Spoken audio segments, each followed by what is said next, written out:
What's up, sport card collectors? This is Matt from Low Down Dirty Cardboard, and this is my very first YouTube video. A little bit about myself. I've been collecting almost my entire life. There was a pause, like most of us, when I went to college, when I got married, and I had a couple of kids. Of course, now my kids are grown up and I have a little more free time. So I love the nostalgia feel of going back and collecting cards. It takes me back to when I was in junior high and high school, and I just sit in my room, open up packs, collect cards, go to card shows. Just, again, a time where it was just more innocent, and I just love collecting sports cards. I love a couple of sports themes. I love the Detroit Lions. I'm a San Diego Padres fan. I also like the Los Angeles Lakers.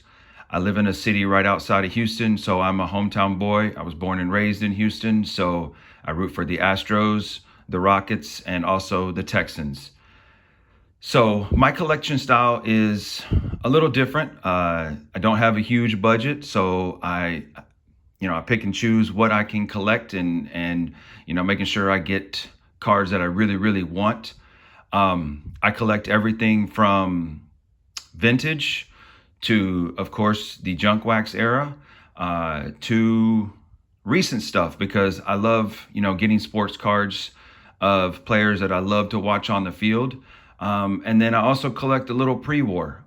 That's not so much in my wheelhouse, but I'm learning more as I go, and I really do I definitely appreciate the history of the game, whether that's football, basketball, baseball, of course. But again, I just love the nostalgia and the fun of collecting sports cards. I'm doing this video so I can show off my collection. I feel like I have a unique style in the way I like to collect cards. I'd also like to get feedback from the community. Living outside of Houston, there's not very many card shows here. So the more I can just interact with people, I think I would absolutely love it. So I'm gonna show 5 cards that represent my collecting style, and also, some of my favorite players. And then my last card is probably my most sentimental card that I have in my collection, and it absolutely means the most to me. So my first card is a 1989 score Barry Sanders rookie card. I told you I was a Detroit Lions fan, and of course, this guy was everything. I started liking him back in 1989 when he was drafted. I think I saw a couple of games from Oklahoma State. And then it was awesome to watch him every Thanksgiving. Back then there were no YouTube highlights, so you just had to watch and enjoy his games when they were on TV. And as a Lions fan, they weren't on TV very much. But Barry Sanders, to me, is the greatest running back of all time. I know he retired early. When he retired, he was the second leading running back in the NFL, and I wish he'd have played longer. But this is my first card, my Barry Sanders rookie card. My second card is my first love sport, and that's baseball. And I absolutely love baseball. I love taking my kids to baseball games. I love going with my wife. I love when my dad and I used to go watch baseball. But when I had to pick a team, there was a player that really stood out to me, and I just liked the way he played the game. And I appreciated him staying with the Padres the entire time. He is, of course, Mr. Padre, and this is my 1983 Topps Tony Gwynn rookie card. This was the first big card that I got, and I just remember when I got this card, I could not stop looking at it. I could not stop analyzing it. I've heard over the past that this is, of course, not Tony Gwynn's best card because of the top picture, but I absolutely love the portrait shot. I love the old school Padres hat. This to me just solidifies, in my generation, the greatest hitter ever. I respect, players that came in the past, but to me, Tony Gwynn was the absolute greatest hitter that I ever saw. Now, the next couple of cards are going to show kind of more of my collecting style because, again, like I said earlier, my budget is not the biggest in the world, but there are just so many cards that I absolutely admire. And with my channel name being a Low Down Dirty Cardboard, I am 100% perfectly fine with cards having creases. I'm okay with cards having pinholes in them.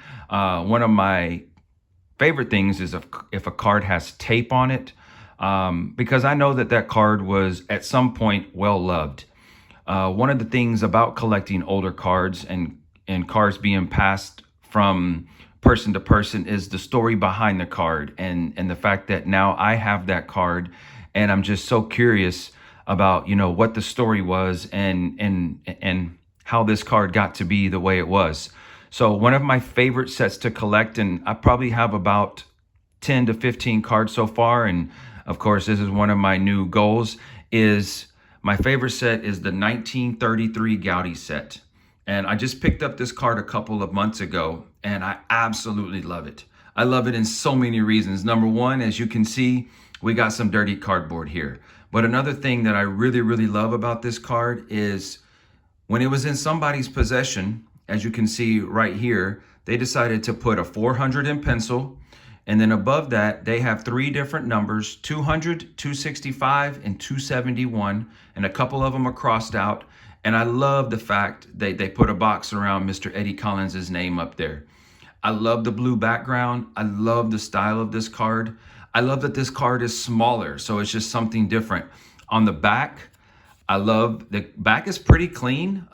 In the upper left-hand corner, I do see that there are 4 tick marks that for some reason somebody decided to put there. And again, I would just really love to learn the story of how this card came to be with the numbers written on it and what the purpose was. So this card right here, this 1933 Eddie Collins, is absolutely amazing. Another card I picked up when I just got back into to collecting, I remember my dad showing me when I was younger, and it was just not the perfect card, but pretty close to the perfect card. This is a 1953 Bowman Color Pee Wee Reese. And as you can see, it's got creases. And this is just an absolutely amazing card. I love the worn edges on the side. Again, I love the creases, almost kind of look like lightning bolts to me. The back side is pretty good, but over on the right there, you see that there's some staining. I love the staining on cards because again, this card is well loved. I'm not sure why somebody creased it the way they creased it, but to me, this card just looks absolutely perfect. And now to round out my 5 cards that define my collection. Like I said earlier, this card has the most sentimental value to me. I was introduced to baseball from my dad. My dad passed away a couple of years ago, so it means even more to me that now I don't get to talk to him about the older players and learn more about them because, of course, I would rather learn from somebody who saw them than to read them in a book or look them up on a website or watch them on YouTube, because to me, firsthand knowledge is the best. Of course, when I was growing up, all the players that I saw play were the best ever because that's what I knew. And my dad always told me that there was somebody that was 100 times better, and it was his favorite player. I got this card on his birth year, so it means extra special to me. I believe I picked up this card either right before I picked up the Pee Wee Reese Bowman Color or right after. But my favorite card of my collection, and it will always be my favorite card of my collection, is this 1954 Topps Willie Mays. This card to me is absolutely perfect. It's got a little love up here in the top left. It's got a little small crease in it. I love the backs of the 54s. I love the green at the bottom. Also with the comic strip on there, absolutely love it. To me, this card is absolutely perfect. And as I've been collecting, I have picked up some other 54s, some rookies. In the 54 set, I'm still hunting probably one of the Grail cards, Mr. Hank Aaron. But I do have the Ernie Banks. I do have the, I'm drawing a blank here, Al Kaline. But this card to me is just absolutely perfect. So these are the 5 cards that represent my collection. I hope you enjoyed this video. My goal is to put out a video once a week showing different cards that I have, different styles of cards. I've also come up with a couple of projects that I like to collect, and I'll share those as I go through my baseball card video journey. Thank you so much for watching. Please feel free to comment and I will respond. And if you don't mind, please make sure you like and subscribe. Again, my name is Matt from Lowdown Dirty Cardboard. Have a great day.